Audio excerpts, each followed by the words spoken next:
वाह, तुंग केदार के अद्भुत दृश्य का आनंद आप भी लीजिए। सुबह लगभग 6:30 बजे का समय और हिमाच्छादित पहाड़ियाँ। यह हिमालय का सबसे ऊंचा क्षेत्र जिसको कह सकते हैं, जहाँ इस समय आज 1 नवंबर है। 1 नवंबर को बर्फ जमना आरंभ हो गई है और ये बर्फ की ही पूरी पहाड़ी आपको दिखाई दे रही है। हिमालय की उच्चतम स्थिति। अद्भुत अद्भुत अद्भुत, भोलेनाथ की जय हो। यहाँ तुंग केदार है। तुंग केदार कहते हैं कि पंच केदार में से एक है। कहते क्या है ही पंच केदार में से एक। ठीक उसके पास ये दृश्य आपको देखने को मिल रहा है, जिसे मैं इस समय यहाँ पर हूँ।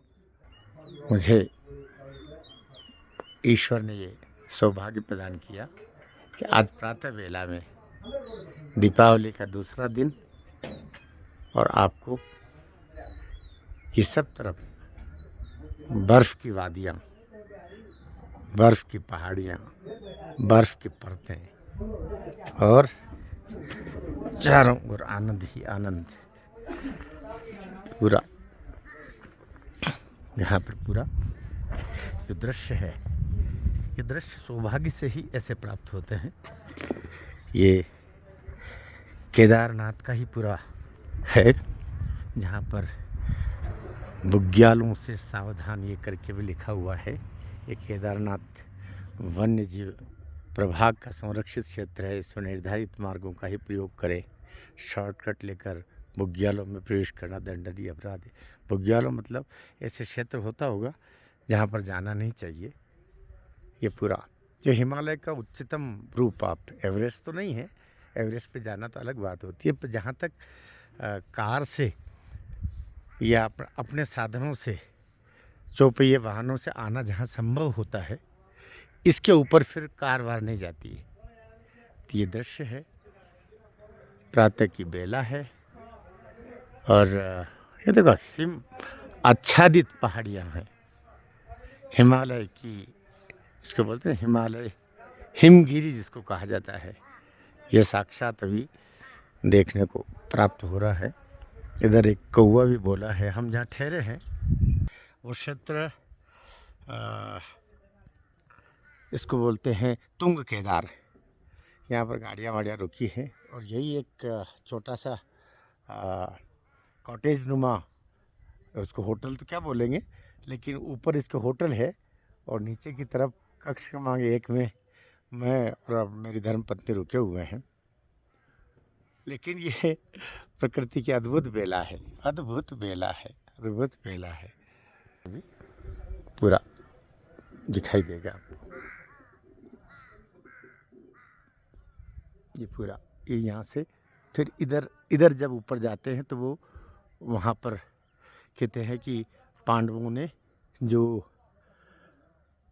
पंच केदार बनाए थे, एक केदारनाथ धाम है जहाँ के दर्शन हुए और ये दूसरा केदार है। लेकिन ये तुंग केदार सबसे ऊपर हिमालय की चोटी पर है और जहाँ पांडवों ने ये 5 जगह भगवान भोलेनाथ के मंदिर बनाए, जिनको पंच केदार के रूप में जाना जाता है। ये देखिए, वापस फिर से मैं दिखा रहा हूँ, पूरी बर्फ़ से ढकी हुई पहाड़ी है।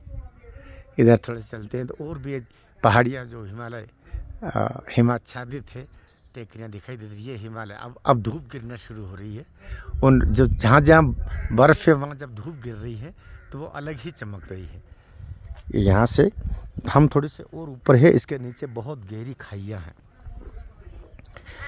बहुत नीचे तक फिर खाइयाँ इतनी हैं कि मैं खुद हिम्मत करके थोड़ी सी जा रहा हूँ आगे आता हूँ, ताकि देखिए नीचे तक बर्फ़ जमी हुई है।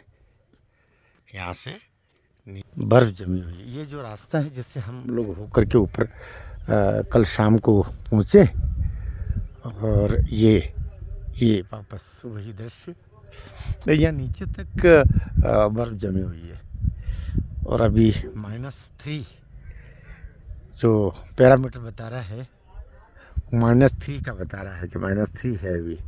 कैमरे के आगे भी अब बर्फ़ जमना शुरू हो गई है।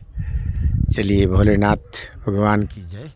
1 नवंबर 2024 की यह प्रातः बेला सदैव स्मरण रहेगी। जब धूप का एक टुकड़ा उसके ऊपर गिर रहा है तो बर्फ़ में ढकी हुई ये पहाड़ी के ऊपर टेकरी कितनी, ये मुझसे मुश्किल से यहाँ से 200 मीटर दूर होगी।